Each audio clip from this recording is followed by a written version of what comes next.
después de la membrana basal, nosotros podemos observar músculos longitudinales y músculos transversales que normalmente ayudan en la locomoción del cesto, ¿no? ¿Cómo se comunica el sistema de vesículas y de nutrientes y de enzimas que ayudan a la formación del tejido sincicial? Es a través de proyecciones citoplasmáticas que se encuentran en el tejido del parénquima de los cestos, ¿no? Y en el tejido del parénquima, como ustedes pueden observar aquí, sí vamos a encontrar células parenquimatosas con un solo núcleo y con otras organelas como los complejos, los retículos endoplasmáticos, complejo de Golgi, mitocondria, inclusiones lipídicas, etcétera, etcétera, etcétera. También en las células parenquimatosas vamos a encontrar almacenamiento de polisacáridos como glicógeno, que, como les decía a mis estudiantes de laboratorio, les sirve a los cestos para como fuente de energía que van a usar posteriormente. Ellos de alguna forma almacenan su energía y una forma de eso es a través de el almacenamiento de glicógeno en el parénquima, además de lípidos que se sospecha también participan en, en lo que es almacenamiento de energía, ¿no? Todos estos compuestos polisacáridos después son desdoblados a monosacáridos y entran a lo que son la glicólisis para la formación después de ATP posteriormente, ¿no? Para el parásito, ¿no?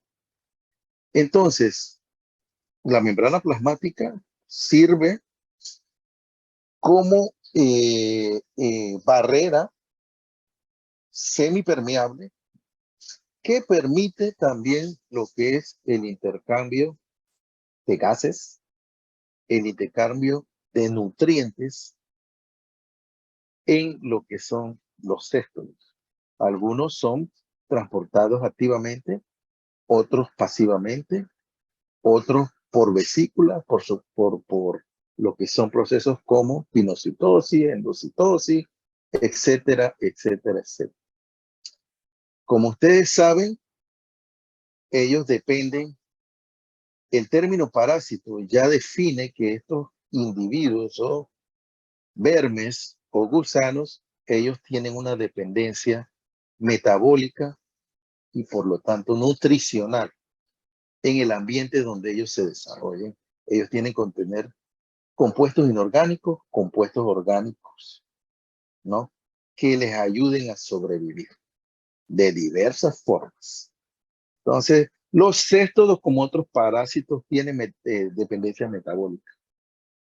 Hay algunos aminoácidos que no existen en su metabolismo celular y tienen que contenerlo del medio ambiente donde ellos se encuentran, principalmente en sus hábitats, ¿no? Muchos de ellos en el intestino. Sí, en el sistema digestivo, y etcétera, y etcétera, y etcétera.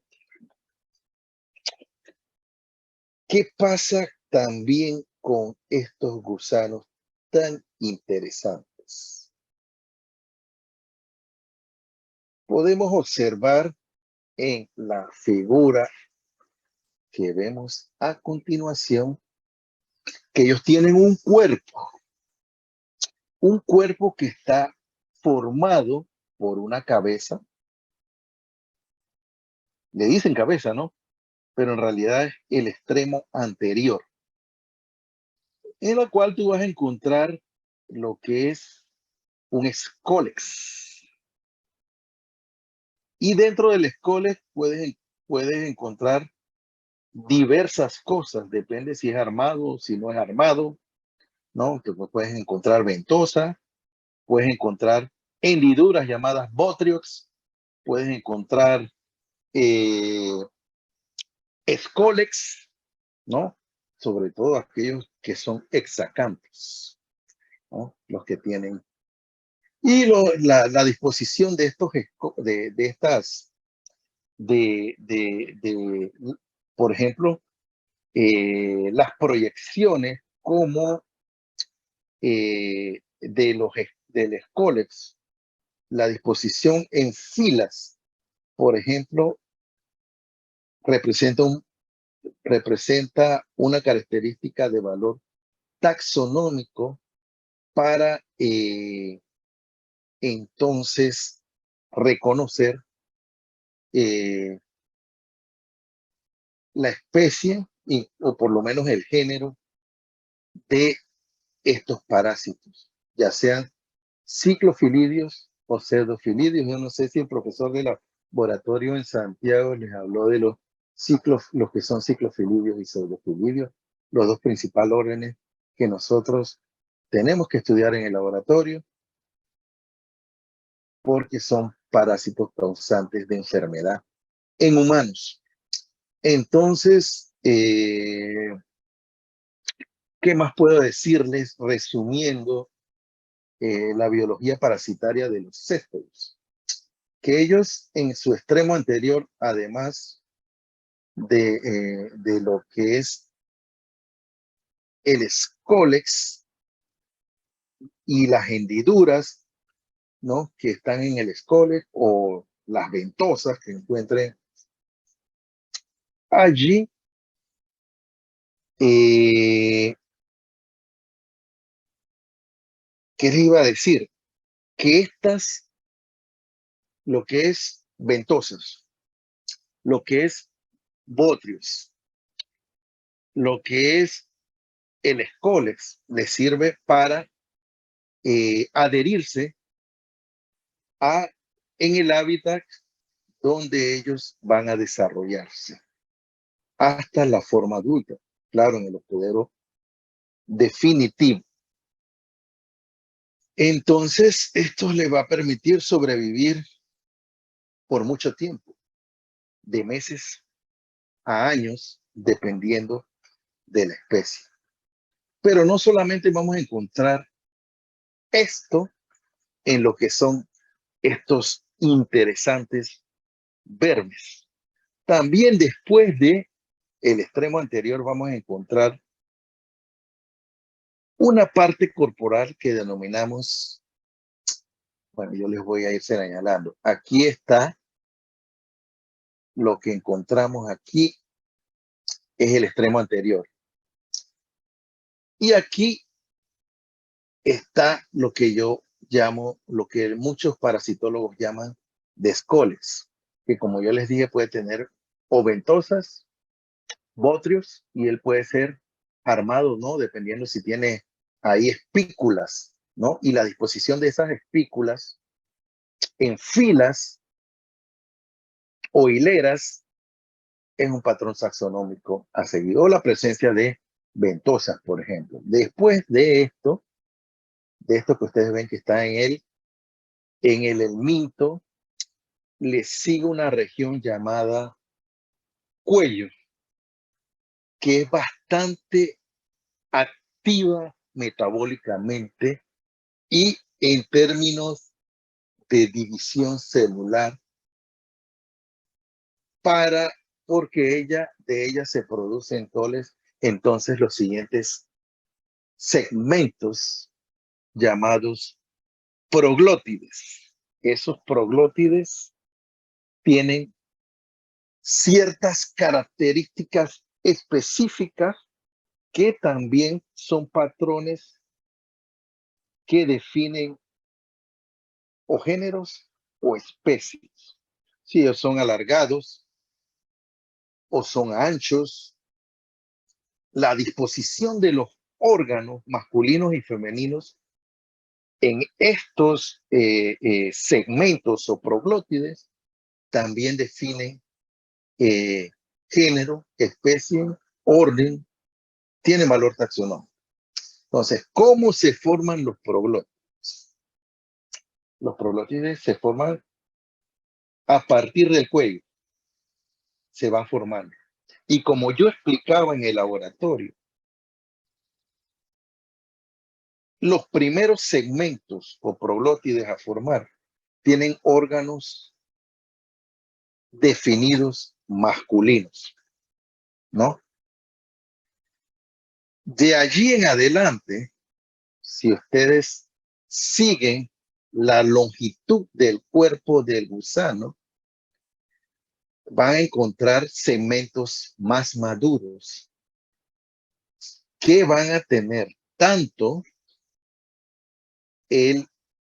los órganos masculinos como femeninos, ¿no? Ya esos son los llamados proglótides maduros. Los inmaduros son aquellos recién formados que se encuentran cerca del cuello, del, del, de lo que son los céstodos y que tienen órganos masculinos.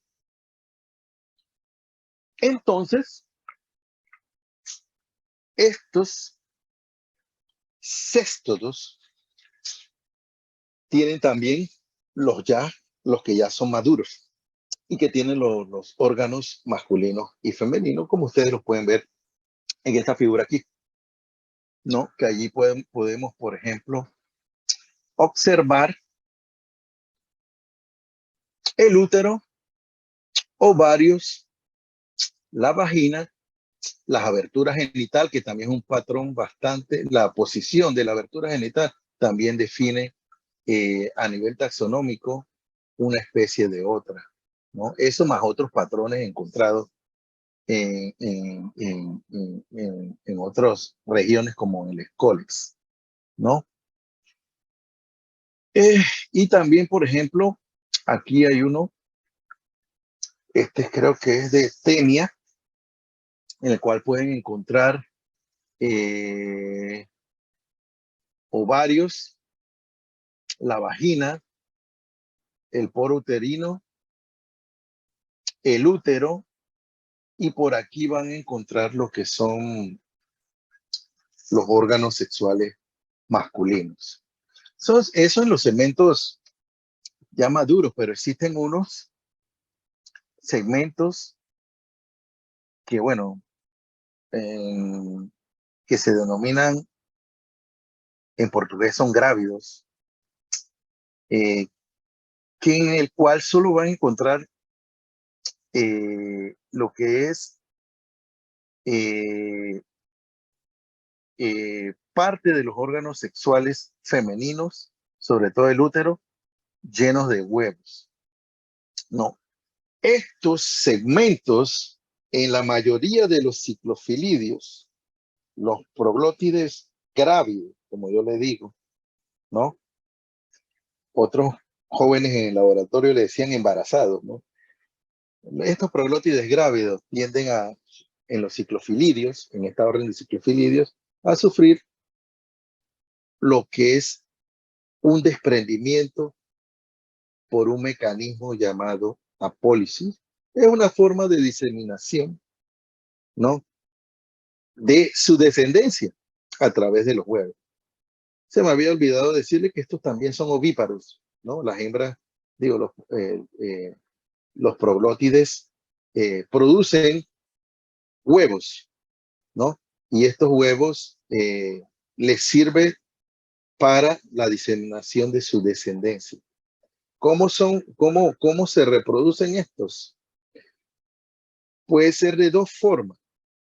Una, los proglótides bastante jóvenes que solamente tienen el sexual, se pueden entrecruzar con proglótines más maduros que tienen el órgano sexual femenino. Fecundar los huevos y allí entonces comienza lo que es la embriogénesis para la producción de el embrión exacanto y las larvas, ¿no? Sucesivas dependiendo del orden, si es ciclofilidios o pseudofilidios. Esto nada más como algo general que ustedes tienen que saber de los céstodos y que vienen en el examen parcial y semestral, ¿no? Además, ustedes van a encontrar Larvas de diversos tipos. Unas que se pueden clasificar en las que forman quistes y las otras que nos forman quistes. Entonces vamos a ver diferentes tipos de larvas dependiendo de las especies, ¿no? Por ejemplo, aquí en esta hilera tenemos ejemplos de larvas que se denominan sólidas, como son la procercoide y plerocercoide. Son larvas sólidas y se diferencian de lo que son larvas quísticas como el hidátide, el cenouro, el cisticerco y el cisticercoides. Ese tipo de larvas son quísticas y producen embriones hexacanto por poliembriogénesis, ¿sí? Y reproducción asexual. Así que lleven eso, tengan eso en mente en el examen parcial de teoría. ¿Qué más? Aquí hay un ejemplo de larva sólida, Endiphylobotrium latum, que lo veremos como primer representante hoy de el orden Ciclofilidias. Comenzamos con los ciclofilidios. La próxima semana seguimos con comenzamos con los pseudofilidios, y la próxima semana les muestro algunos ciclofilidios, ¿no? Y bueno, también tengo que anunciar que a los estudiantes de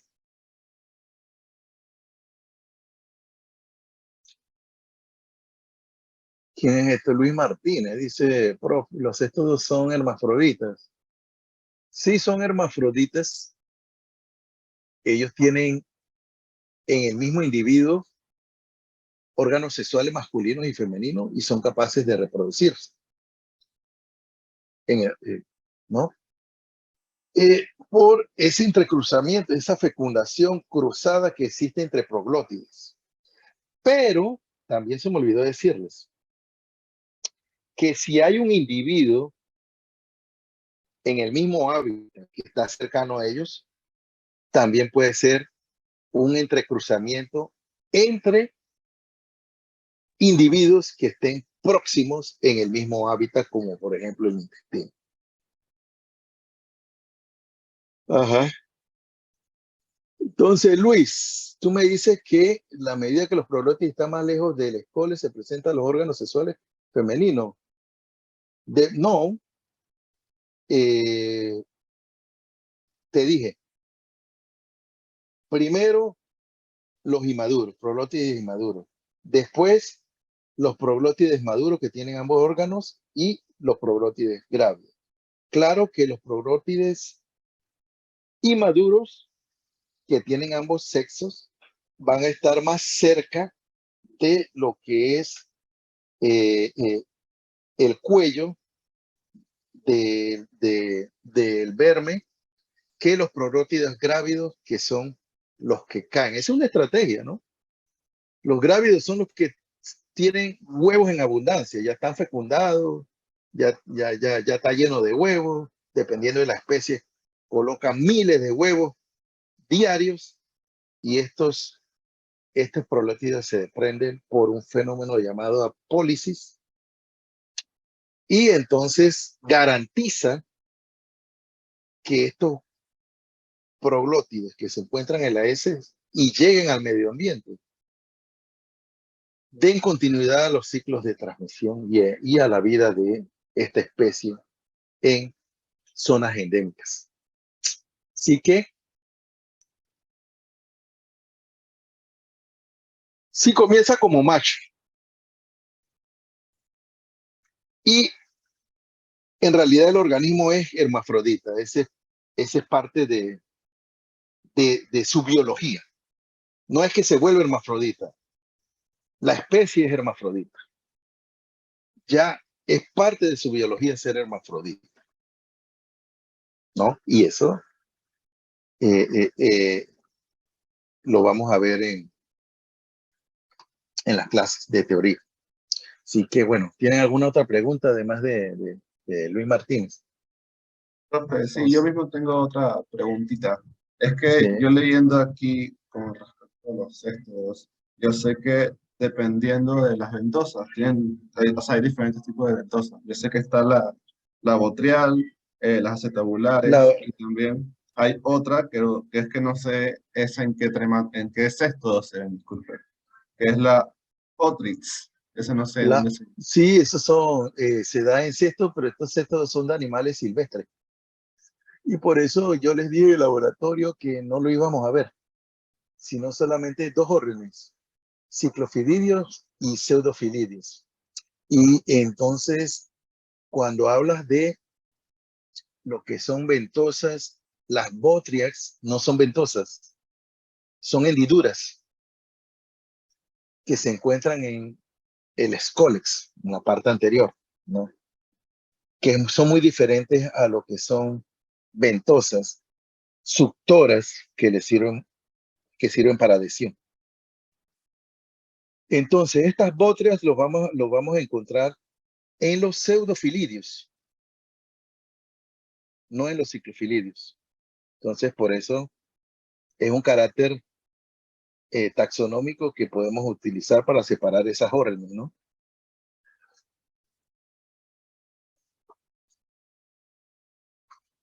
¿Alguna otra pregunta?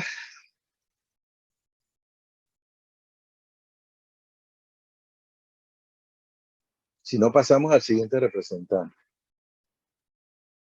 Digo, al primer representante interesante de lo que es la clase céstola. Y que recuerden que nosotros tenemos problemas de salud pública con céstodos aquí en Panamá, como las teniasis, por darles un ejemplo, ¿no? También se ha reportado algunas especies de quinococos aquí en Panamá. Publicaciones de los años 70 por un científico de la Universidad de Panamá, relata un caso de quinococosis en lo que es la provincia del Darién, un individuo procedente de la provincia del Darién. Y más o menos él hace un esbozo de lo que es los posibles hospederos, las posibles formas de transmisión y los ciclos de transmisión en esa provincia. Así que estudiamos esto porque causan enfermedad humana. Si no, no serían parásitos humanos y no sería parasitología médica.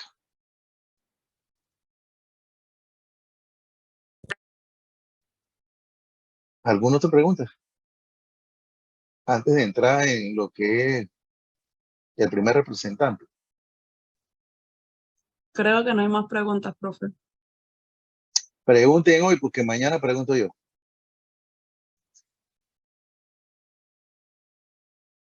Se me había olvidado decirles que el 20% del 20-30%, no, en estos no. Sí que más. Bueno, eso está a grosso modo, bien resumido para ustedes los de Santiago. La parte esta de una introducción a los tremátodos. Digo, sexto de las cosas. Estamos en los sextos. Y bueno, vimos Profe, casos clínicos. disculpe, ¿podría repetir? Es que no entendí. ¿Qué no entendiste? Usted habló algo como del 20% y después no, como que no sé si fui yo o no entendí o no concretó la idea que tenía. No concreté porque en realidad ese 20 a 30% es en otro grupo de parásitos, no en estos. En esto es mayor la cantidad de lípidos que tienen en el tegumento.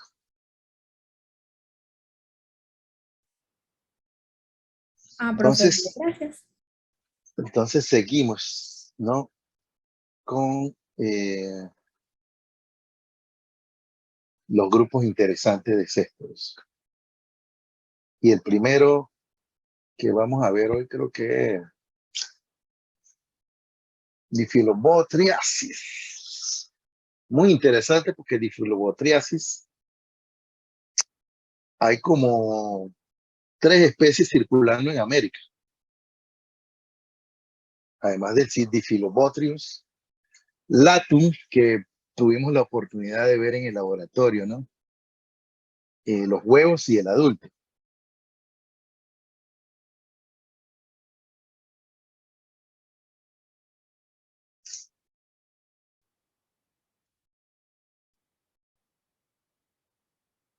Entonces comenzamos con un pseudofilidio.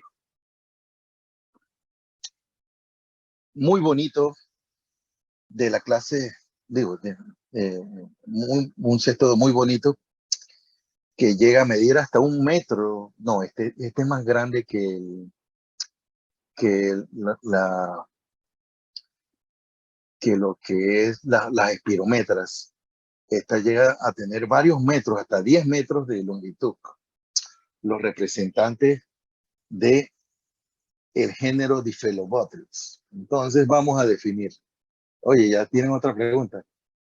No, es que es esto. Eso es en tremátodos, 20%. Seguimos. Oye, no quiere.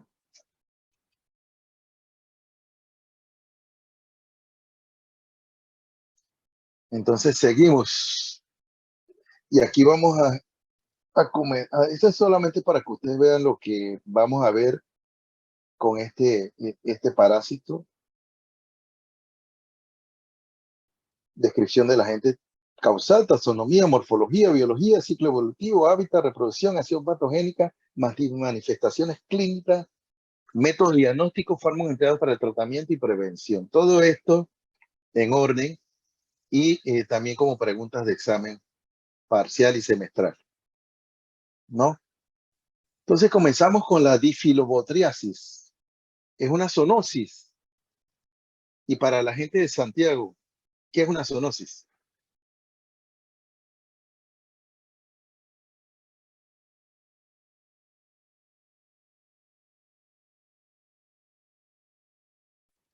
Es cuando el parásito pasa de un animal al humano. Es cuando los animales, por ejemplo, sirven como fuente de infección para los humanos, que puede ser de forma directa o indirecta, ¿no? Entonces, allí se dice que es una zoonosis.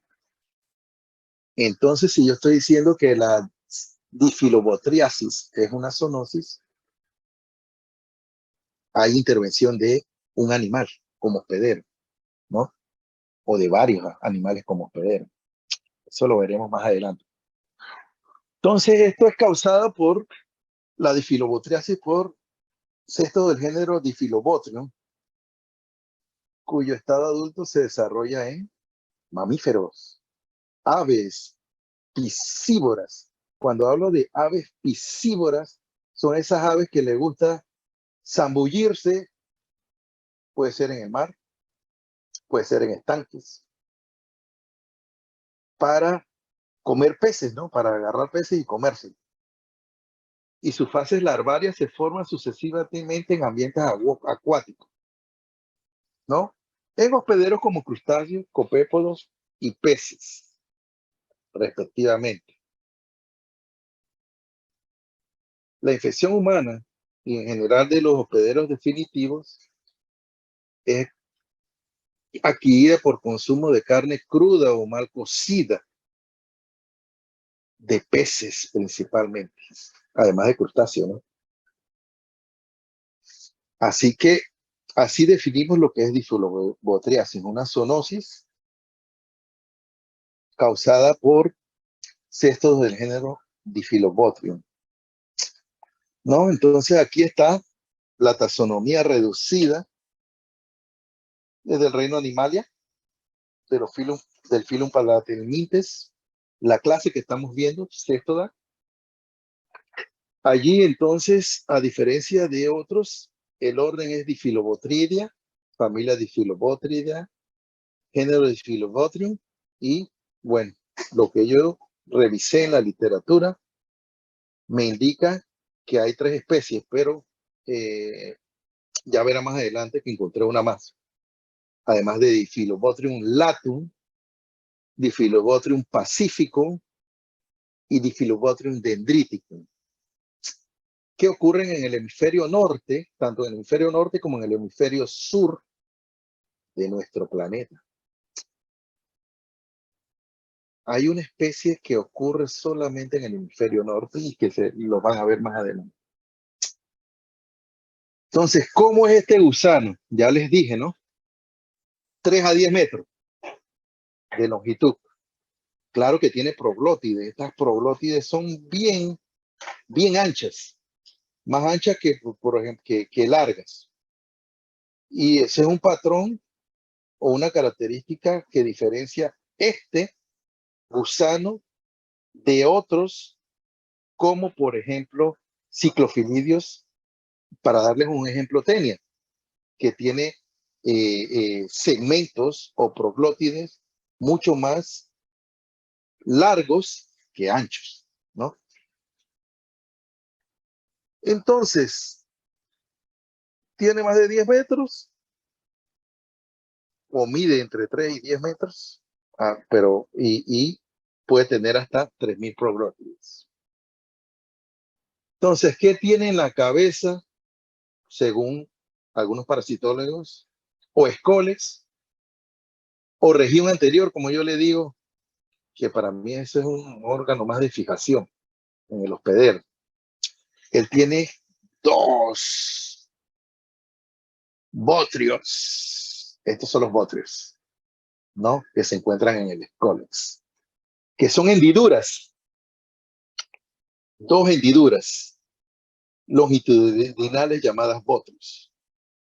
También tiene en la superficie ventral otro, los cuales los utilizan para fijarse en el huésped, en el intestino delgado del huésped. Estos no tienen ventosas ni tienen rostelo armado, como en el escoles de los ciclofilidios. Entonces, ¿qué vemos más en estos pseudofilidios? El cuello está situado cerca del escole y representa el extremo en crecimiento. Eso ya yo lo dije en lo que es las características generales de los cestos. Sí, entonces pasamos al el estróbilo, que aquí por ejemplo podemos ver un segmento maduro, ¿no? Que, como yo lo dije, es más ancho que largo y mide entre 10 a 20 milímetros de ancho y 2 a 4 milímetros de largo. Por eso ven que de ancho es mucho más grande y contiene los órganos reproductivos masculinos y femeninos, como lo dije en la parte introductoria. Entonces, los órganos femeninos tienen un ovario bilobulado. Déjame buscar. Aquí está, ¿ven? Los ovarios bilobulados, ambos en cada extremo, ¿no? Ustedes lo ven separando los helotipos. En el laboratorio nosotros estudiamos que el holotipo es parte de lo que es el sistema reproductor femenino, y es que allí es donde se moldean los huevos, ¿no? Y que lo que son las glándulas vitellinas participan en ese proceso de formación de las cáscaras de estos huevos y todas estas cosas. Eso ya lo dije, esa pregunta de examen también, semestral y de laboratorio. Entonces, ¿qué más tienen? Útero en forma de roseta, ¿no? Vamos a buscar el útero.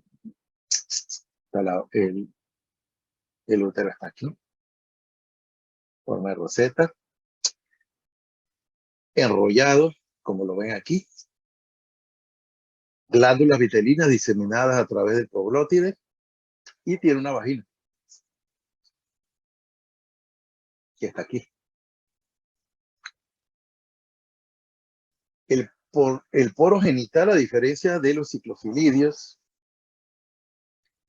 está ubicado en la región media. Déjame buscarlo aquí. No, aquí no lo estoy viendo. Aquí, el poro uterino, poro genital, está ubicado en la parte ventral y media de lo que es el gusano.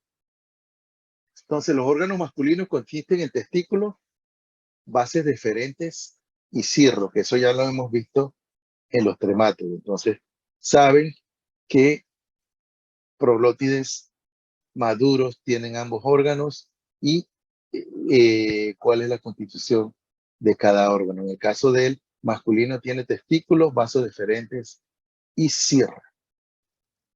Seguimos adelante con el segmento que denominamos grávido, que nosotros lo vimos en el laboratorio. Recuerden, en las plaquitas, ¿no? Donde está el útero cargado de huevos, como lo vemos aquí, en esta figura, los cuales son descargados periódicamente a través del polo uterino, ¿no? Aquí hay una figurita representando lo que vemos aquí.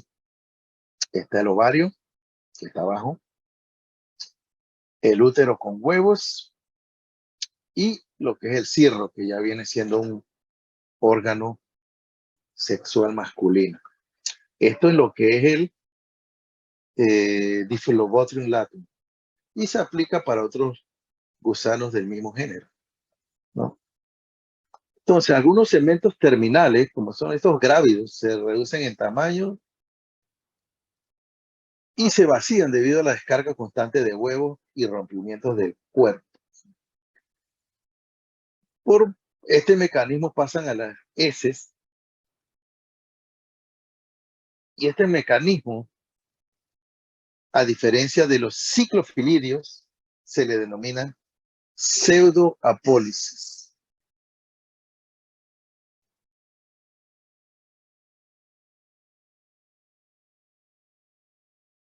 Entonces seguimos con los huevos. Los huevos fertilizados son ovales, como lo pueden ver aquí en la A.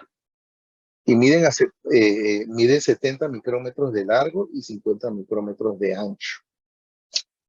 Recuerden que tamaño, constitución de la pared, proyecciones, lo que tiene dentro del huevo son patrones de reconocimiento. Son características que uno puede reconocer en lo que son exámenes de heces, por ejemplo, exámenes coprológicos, o cuando usted busca los huevos por endoscopía o durante una cirugía, los encuentra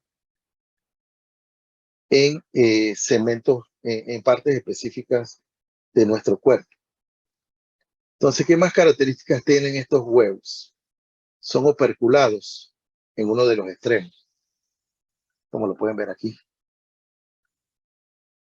Y el otro extremo tiene una protuberancia, como lo ven aquí. Entonces, cuando son puestos en las heces, no son embrionados, ellos embrionan después y se rodean entonces por la cáscara. Bueno, la cáscara ya está lista desde que sale el embrión del osito para el útero, ¿no? Pero bueno, aquí el tamaño, el opérculo, también tiene pared gruesa, ¿no? A diferencia de otros que tienen pared más fina. Entonces, ¿qué tienen estos huevos embrionados? Larvas oncóforas, hexacanto, encerradas por una membrana ciliar. Yo no recuerdo, por ejemplo, bueno, le mencioné que ellos tienen una larva. Esta larva se dice que es hexacanta en especies que tienen escólex.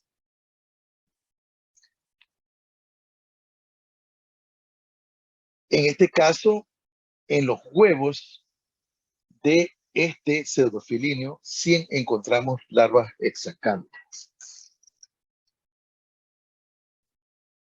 ¿Qué más en la morfología?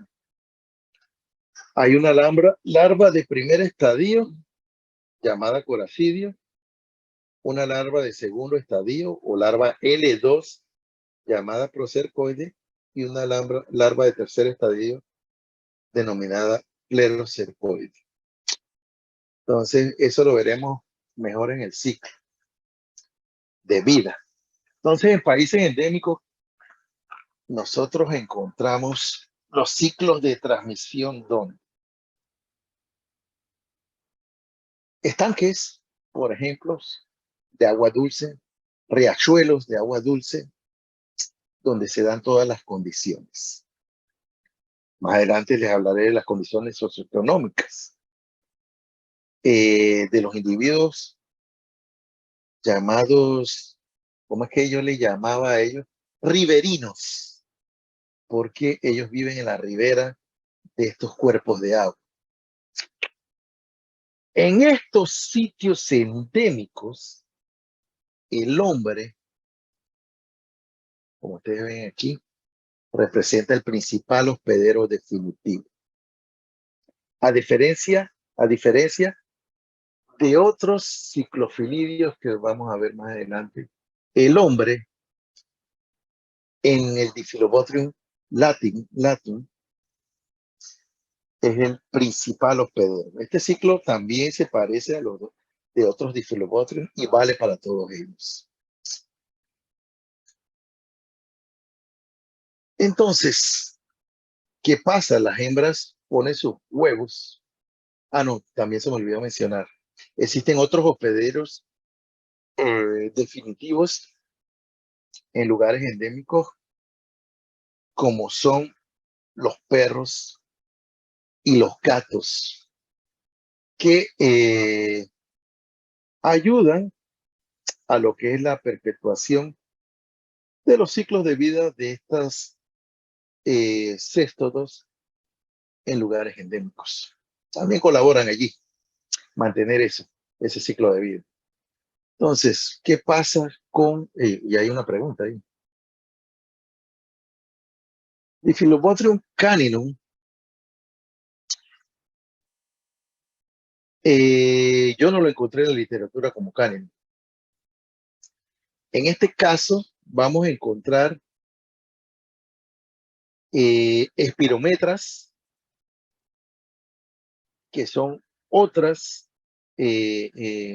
otro género dentro de lo que son lo que es la orden de pseudofilirios, que tienen como hospedero definitivo el perro. Pero en este caso, no encontré nada de Diphyllobothrium caninum, sino Diphyllobothrium latum en perro y espirometra, por ejemplo,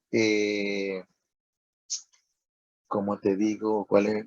Para decirte un género, espirometra manzoni, por ejemplo, en felinos. Entonces, no encontré nada que diga que son Diphyllobothrium caninum, sino simplemente es el mismo Diphyllobothrium latum que encontramos también en perros y que lo usan como hospedero intermediario, ¿no? Entonces, pero acaso fundamentalmente el hombre, que es el principal hospedero definitivo, él es el que por las condiciones socioeconómicas que tiene, ¿no? Él ayuda a la perpetuación de los ciclos de transmisión en su área. De todo porque él tiene ciertos hábitos de, en la dieta y también hábitos de, por ejemplo, higiénicos que permiten la perpetuación del ciclo en estos lugares endémicos, ¿no? Entonces la hembra pone los huevos en el intestino delgados, estos salen al exterior ya embrionados y van a formar la larva de primer estadio, que en el caso de muchos pseudofilidios es un coracidio. Ahí, claro, va a necesitar luz solar, humedad, condiciones osmorregulatorias, temperatura adecuada, para que se dé la eclosión del huevo y el surgimiento de esta larva de primer estadio, que son los coracidios. Aquí vamos a ver el huevo embrionado, la embriogénesis, hasta la formación del coracidio, ya dentro del huevo, y la eclosión del coracidio del huevo. Y este tiene que buscar un hospedero, un primer hospedero, ¿no? Que en este caso, un primer hospedero intermediario que representa lo que es un copépodo, ¿no? Entonces, para que ocurra el ciclo de transmisión, necesitamos un copépodo en estos cuerpos de agua. Entonces, en los casos clínicos que yo coloco en el laboratorio y en los exámenes, por ejemplo, a veces suelo preguntar sobre los ciclos de transmisión, la importancia de los hospederos intermediarios y sobre todo, por ejemplo, en estas enfermedades transmitidas por alimentos, en este caso, por peces, de los copépodos, ¿no? Los copépodos se alimentan de algas. Entonces, están en estos medioambientes acuícolas donde hay abundancia de nutrientes y sobre todo de algas. Forman parte del fitoplancton, ¿no? Y bueno, el coracidio invade y allí se va a formar en lo que es la musculatura de este copépodo, lo que vamos a encontrar en su musculatura son larvas llamadas protocercarias, que son estas que están aquí, que es una larva sólida, a diferencia de la de los ciclofilidios, ¿no? Esa es la larva sólida. ¿Qué pasa con los copépodos? Los copépodos están ahí en el agua y son fuente de alimento de muchos peces que les gusta comer copépodos, fitoplancton, marinos, son peces más pequeños. Entonces ellos van a comer estos copépodos y dentro de lo que es la musculatura del pez, ellos van a transformarse en otro estadio larvario llamado clerocercario. Claro, nosotros no comemos solamente estos peces pequeños. Allí interviene otro pez más grande que se va a comer, puede intervenir, ¿no? Estos peces pequeñitos. Y este pez grande entonces se va a infectar con lo que es la clerocercaria. Este es el que va a pescar el hombre, el que va a llevar a su mesa a comérselo, el que se va a comer los gatos, el que se van a comer los perros, ¿no? Para contaminarse de las clerocercarias. Y bueno, seguir la evolución, estas clerocercarias, hasta llegar al hábitat natural de ellos, que es el intestino delgado, y convertirse en un gusano adulto.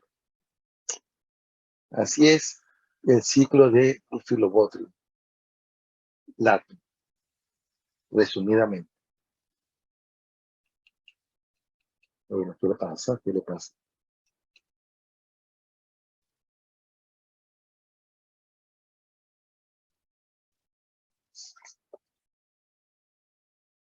Uh-huh.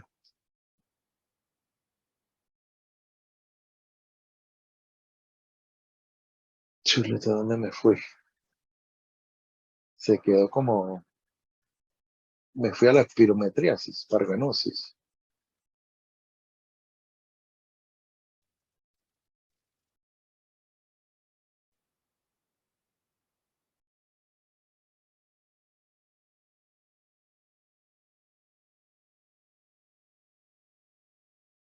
Bueno, me fui muy abajo.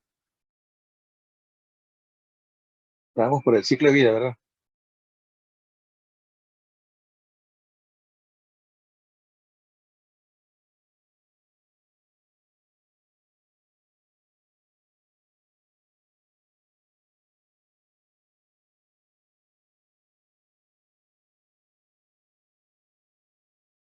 Ay,